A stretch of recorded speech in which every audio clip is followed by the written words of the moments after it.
Okay, let's see who's on the other side of the camera. Can we just take a bit of a step back? What's the problem we're trying to fix, and what issues do we have with the Has No Act?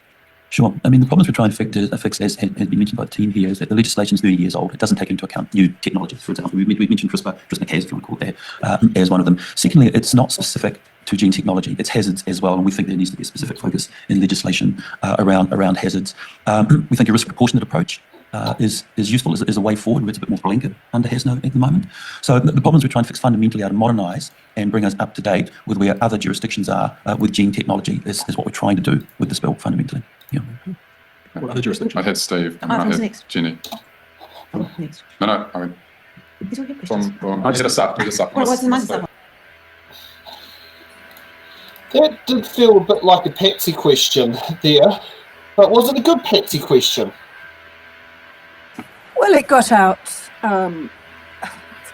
It got out some interesting thoughts. It was a Patsy question. However, this thing about it's out of fashion, it's out of date, the Has No Act, which actually stands for Hazardous Substances and New Organisms Act, and it is judged by the Environmental Protection Agency.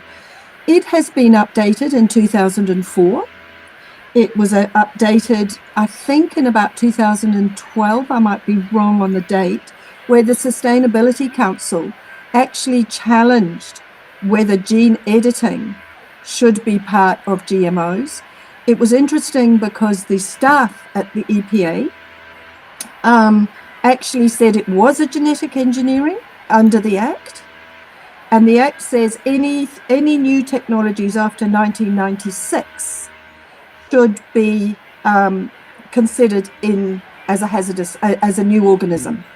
So they looked at this. The staff actually agreed that it was a GMO. However, you have a layered approach. So the staff then repeat to the authority. The authority turned around and said, no, we're going to let it go.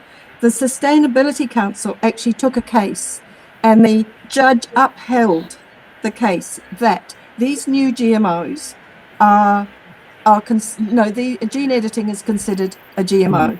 Now, why that is interesting is because he keeps going back to the wrong date, 1994, needing it to be updated. That is incorrect. It has been updated, and we have law to show that this act is fit for purpose. So it's actually probably only 10 years old since all its modifications. And so really this is industry trying to get out of doing environmental and safety testing.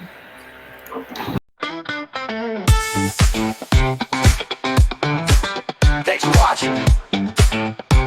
Make sure you're subscribed to our Facebook.